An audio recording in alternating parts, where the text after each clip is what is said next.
नमस्कार साथियों, आप सभी का स्वागत है। आज हम एक सामान्य से टॉपिक पे चर्चा करेंगे जिसका नाम है पंचायती राज। तो इस क्लास में हम पंचायती राज के बारे में A to Z अध्ययन करेंगे। इस क्लास के बाद में आपको अलग से कुछ पढ़ने की आवश्यकता नहीं रहेगी। कुछ पॉइंट बचेंगे, उन पे मैं आपको बता दूंगा कि किस प्रकार से आपको अध्ययन करते हैं। तो पहले हम पंचायत के शाब्दिक अर्थ की बात करते हैं। तो पंचायत शब्द है वो, उसका शाब्दिक अर्थ होता है 5 व्यक्तियों का शासन। 5 व्यक्तियों के शासन की जो व्यवस्था थी अपने प्राचीन भारत के अंदर, उसको हम पंचायत के नाम से जानते हैं। संस्कृत भाषा में इसको पंचायतन के नाम से जाना जाता है। तो ये तो शाब्दिक अर्थ की बात हो गई। अगर हम वर्तमान संदर्भ में अगर पंचायती राज की बात करें तो वर्तमान में पंचायती राज का जो संबंध है वो है 73वें संविधान संशोधन का तात्पर्य ही पंचायती राज है, जो कि 1992 में बना था और 24 अप्रैल 1993 में इसे लागू किया गया था। 24 अप्रैल 1993 को लागू किया गया था। अलग अलग राज्यों ने इनको अलग अलग दिन लागू किया था। जैसे कि राजस्थान ने इसे 24 अप्रैल 1994 को लागू किया था, 1 वर्ष, और 1 वर्ष के अंदर सभी राज्यों को यह लागू करना था। 2010 से हम इस दिवस को 24 अप्रैल को पंचायती राज दिवस के रूप में बनाते हैं। तो ये 2012 में अपना कौन सा पंचायती राज दिवस हो गया? 13वां पंचायती राज दिवस हो गया है। ये ग्रामीण स्थानीय स्वशासन की एक पद्धति है, एक विधि है। इसमें ग्रामीण स्थानीय स्वशासन यानी ग्रामीण लोगों के द्वारा अपना ही शासन किया जाता है। यह भारतीय संविधान के अनुच्छेद 243 इसमें कई जोड़े गए हैं, भाग 9 क और अनुसूची 11 में इसको जोड़ा गया है पंचायती राज को, क्योंकि ये बाद में जोड़ा गया है। जो 5वीं अनुसूची के क्षेत्र हैं, अनुसूचित जनजाति के जो क्षेत्र हैं, जहां पर अनुच्छेद 244 कार्य करता है, वहां पर ये पंचायती राज व्यवस्था है वो लागू नहीं है। इसको बोलते हैं सत्ता का विकेंद्रीकरण या राजनीतिक विकेंद्रीकरण, यानी केंद्र सरकार और राज्य सरकार से कुछ शक्तियां लेकर ग्राम पंचायतों को सौंप देना। तो इसको सत्ता का विकेंद्रीकरण या राजनीतिक विकेंद्रीकरण कहा जाता है। तो जो हाईलाइट है वो महत्वपूर्ण पॉइंट है, परीक्षाओं में पूछे जा सकते हैं। अगर हम पंचायती राज की शुरुआत की बात करें तो पंचायती राज है वो भारत में अति प्राचीन काल से, वैदिक काल से प्रारंभ हो चुका था। लेकिन अगर हम आधुनिक भारत में इसकी बात करें तो आधुनिक भारत में प्रारंभ हुआ था 1882 में। लॉर्ड मेयो ने कुछ प्रस्ताव लाए थे, उन प्रस्तावों को लागू किया था लॉर्ड रिपन ने। तो लॉर्ड रिपन को भारत में स्थानीय स्वशासन का जनक कहा जाता है। किसका जनक? स्थानीय स्वशासन का। पंचायती राज का जनक नहीं है, स्थानीय स्वशासन का जनक है। इनका जो कार्यकाल था वो 1880 से लेकर 84 तक था। इसे स्थानीय स्वशासन का स्वर्णिम काल कहा जाता है। और इसने जो प्रस्ताव पास किया था उसको स्थानीय स्वशासन का मैग्ना कार्टा के नाम से जाना जाता है। 1883 के अंदर चार्ल्स मेटकॉफ ने जो आत्मनिर्भर भारत के गांव थे या आत्मनिर्भर गांव थे, उनको लघु गणराज्य कहा है। क्या कहा है? लघु गणराज्य। ये कई बार परीक्षाओं में पूछा जा चुका है। 1919 में जो सुधार हुए थे उनमें पंचायतों को राज्य सूची का विषय वो बना दिया गया था। अगर हम संविधान में बात करें, आजादी के अगर बाद में बात करें, तो अनुच्छेद 40 में कहा गया था नीति निर्देशक तत्वों के अंतर्गत कि भारत में भारत सरकार है वो ग्रामीण क्षेत्र में पंचायती राज स्थापित करेगी। ये गांधीवादी नीति निर्देशक तत्व है। और संविधान के अनुच्छेद 246 में कहा गया है कि राज्य है वो इस पर कानून बना सकते हैं। तो इसके लिए जो प्रारंभिक शुरुआत हुई थी पंचायती राज की, वो हुई थी 2 अक्टूबर 1952 को। 2 अक्टूबर 1952 को एक कार्यक्रम प्रारंभ हुआ था, सामुदायिक विकास कार्यक्रम। सामुदायिक विकास कार्यक्रम अल्बर्ट मेयर ने सुझाव दिया था, इटावा कोई परियोजना थी, उसके आधार पर इसको लागू किया गया था। लेकिन ये ज्यादा सक्सेस नहीं हो पाई थी। हमने क्या कहा? ये राज्य का विषय था, लेकिन राज्यों में अलग अलग प्रकार से इसको कानून बनाए जा रहे थे, इसलिए वो सक्सेस नहीं हो रहा था। बाद में 16 जनवरी 1957 को सामुदायिक विकास कार्यक्रम की समीक्षा के लिए एक आयोग का गठन किया गया था। एक समिति बनाई गई थी, बलवंत राय मेहता समिति। तो इन्होंने पंचायती राज का त्रिस्तरीय सिद्धांत है वो दिया था, और इनके सुझावों के आधार पर जो त्रिस्तरीय सिद्धांत था वो 2 अक्टूबर 1959 को राजस्थान के नागौर गांव के बगदरी गांव से प्रारंभ किया गया था।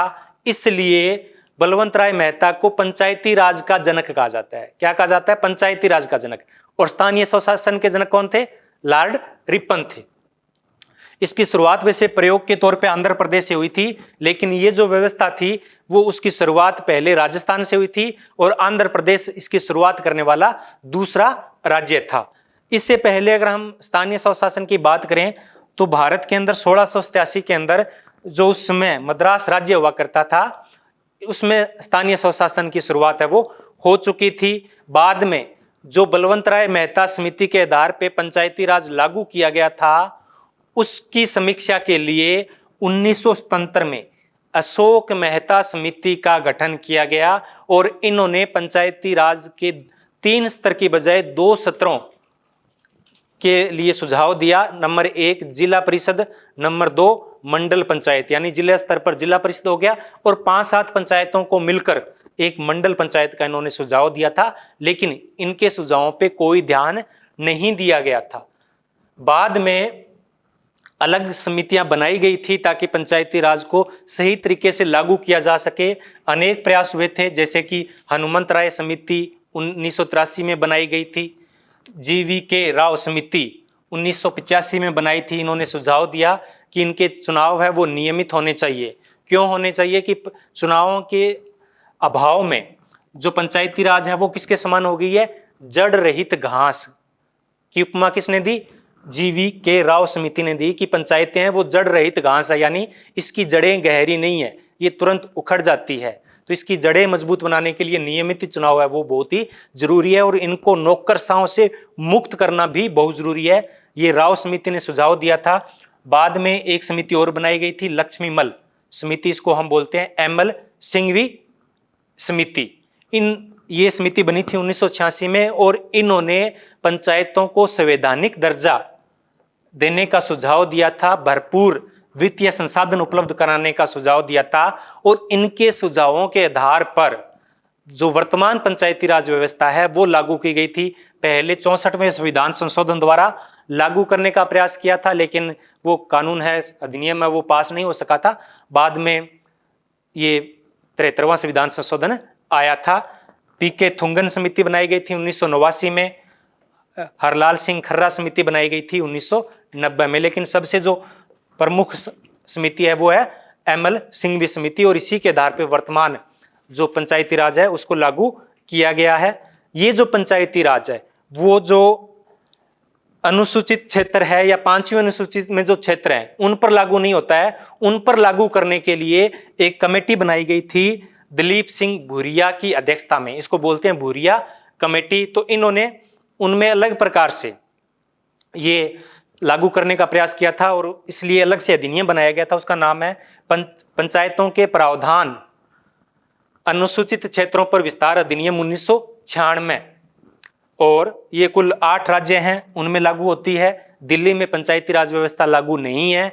और ये जो पैसा, शॉर्ट बोलते हैं इसको, पैसा अधिनियम 1996, ये लागू हुआ था 24 दिसंबर 1996 को। अगर हम अब बात करें कि ये त्रिस्तर है क्या, 3 स्तर पंचायतों के कौन कौन से हैं, तो ये सबसे महत्वपूर्ण है। जो 3 स्तर है, पहला है ग्राम पंचायत, दूसरा है पंचायत समिति जिसे कई जगह ब्लॉक खंड या ब्लॉक भी बोल देते हैं या खंड स्तर भी बोल देते हैं, और तीसरा स्तर है जिला परिषद। तो पहला जो स्तर है वो है ग्राम पंचायतें। क्या है? ग्राम पंचायतें। ये सबसे निम्न स्तर है पंचायती राज का। पहला स्तर है सरपंच और वार्ड पंचों से मिलकर ग्राम पंचायत का गठन होता है। किससे? सरपंच और वार्ड पंच से।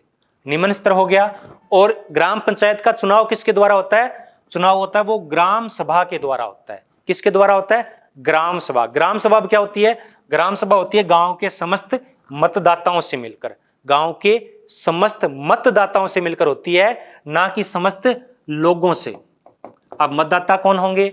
जिनका 18 वर्ष से अधिक आयु हो चुकी है और जिनका वोट बन चुका है, तो वो क्या होंगे, ग्राम सभा के मतदाता होंगे, वो ग्राम सभा में शामिल होंगे। अगर 18 वर्ष आयु पूरी कर ली है, वयस्क हो गए हैं, लेकिन अगर वोट नहीं बना है, मतदाता सूची में नाम नहीं है, तो वो ग्राम पंचायत का सदस्य नहीं होगा। ये थोड़ा सा ध्यान रखना, कई बार ऑब्जेक्टिव में आ जाता है तो आप वहां कर देते हो कि समस्त वयस्क पुरुष या वयस्क लोग, तो सब नहीं होते हैं, जिनका मतदाता सूची में नाम होता है वही होता है।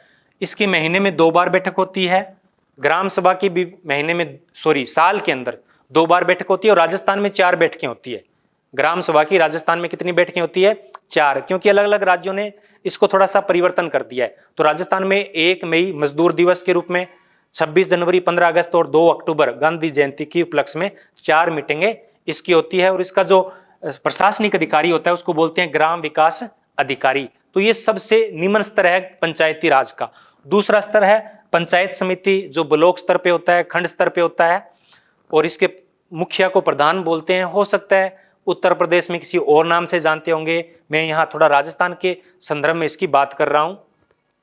यह खंड स्तर पर जो जितनी भी ग्राम पंचायतें होती है उनसे मिलकर पंचायत समिति का गठन होता है। इसका जो सदस्य है उनका चुनाव तो क्या होता है, प्रत्यक्ष रूप से होता है, लेकिन इसका जो प्रधान होता है उसका चुनाव जो चुने हुए सदस्य होते हैं वो अप्रत्यक्ष रूप से करते हैं। और इसके अंदर उस पंचायत समिति के जितने भी लोकसभा और राज्यसभा या विधानसभा के जो सदस्य हैं वो भी इसके सदस्य होते हैं। वर्ष में 12 बार बैठकें होती है, महीने में 1 बार। और जिन राज्यों की आबादी 20 लाख से कम है उनमें केवल पंचायती राज के 2 स्तर होते हैं, 3 नहीं होते हैं। ये बीच वाला उनमें नहीं होता है। कुछ पूर्वोत्तर राज्य ऐसे हैं जिनकी आबादी 20 लाख से कम है, उनमें ये नहीं है। अब सबसे ऊपरी स्तर है उसको बोलते हैं जिला परिषद। क्या बोलते हैं, जिला परिषद बोलते हैं। इसमें एक जिले की जितने भी पंचायत समिति होती है वो सब इसमें शामिल होती है, और डायरेक्ट भी इनका चुनाव होता है, प्रत्यक्ष चुनाव होता है इनके सदस्यों का भी। और जिला प्रमुख होता है, इसका जिला परिषद का प्रमुख होता है, उसको बोलते हैं जिला प्रमुख।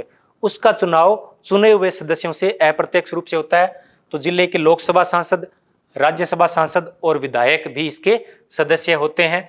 वर्ष में 4 बार इसकी बैठक होती है, और इसका जो प्रशासनिक अधिकारी कहलाता है वो कहलाता है मुख्य कार्यकारी अधिकारी, सीईओ। योग्यता क्या है, योग्यता यह है कि 21 वर्ष की आयु पूर्ण करने पे इसमें कोई भी चुनाव है पंचायतों में लड़ सकता है। कुछ राज्यों ने शैक्षणिक योग्यता भी लागू कर दी है, ये अलग अलग है, आपको ये अलग से पढ़नी पड़ेगी कि राजस्थान में जैसे महिलाओं के लिए अलग एजुकेशन है, पुरुषों के लिए अलग की गई है, एससी के लिए अलग है, जनरल के लिए अलग अलग है। कार्यकाल है वो 5 वर्ष होता है। अगर विघटित हो जाती है तो 6 महीने में चुनाव है वो जरूरी होते हैं, लेकिन अगर 6 महीने ही बचे हैं तब दोबारा चुनाव नहीं होते, अगले टर्म में चुनाव होते हैं। जो आरक्षण है महिलाओं को इसमें 1/3 आरक्षण दिया गया है, 33%। और कुछ राज्य हैं उनमें महिलाओं को 50% आरक्षण दे दिया है, जैसे कि राजस्थान है। अनुसूचित जाति और जनजाति को इनको जनसंख्या के अनुपात में आरक्षण दिया गया है। निर्वाचन की बात करें तो इनके इलेक्शन करवाने के लिए अलग से राज्य निर्वाचन आयोग बनाया गया है। तो करंट में आपका यह भी आ सकता है कि राज्य निर्वाचन आयोग का अध्यक्ष कौन है। अविश्वास प्रस्ताव है वो प्रथम 2 वर्ष नहीं लाया जा सकता, और अंतिम 6 महीने नहीं लाया जा सकता। 3/4 बहुमत से कोई किसी भी सदस्य को हटाया जा सकता है, अविश्वास प्रस्ताव लाया जा सकता है। और इसकी वित्त की व्यवस्था कौन करता है, राज्य वित्त आयोग। कौन करता है, राज्य वित्त आयोग। तो ये 3 स्तर थे। अब हम बात करें इनके कार्य क्या है, तो इनमें कुल 29 विषयों को सौंपा गया है पंचायतों को। कितने, 29 विषय। सामान्य से कुछ कार्य होते हैं जो ग्राम पंचायतें करवाती है, जैसे कि आर्थिक विकास के लिए योजनाएं बनाना, सामाजिक न्याय को प्रोत्साहन देना, कार्यक्रम बनाना, परिवार नियोजन कार्यक्रम का प्रचार प्रसार करना, कुटीर उद्योगों का विकास करना, लघु सिंचाई परियोजनाओं को बनाना। किनको, लघु सिंचाई परियोजनाओं को बनाना, उनकी देखभाल करना, पशुपालन मुर्गी पालन को प्रोत्साहित करना, सार्वजनिक भवनों का रखरखाव करना, पशु मेले आयोजित करवाना। इसके अलावा 2-3 कार्य और है, जैसे कि सड़कों का निर्माण करना, ग्रामीण क्षेत्र में जो सिंचाई पुल होते हैं जहाँ पे नहरें निकलती है उनमें पुलों का निर्माण करवाना, उनका रखरखाव कराना, शिक्षा की व्यवस्था करना और स्वास्थ्य केंद्रों का निरीक्षण करना।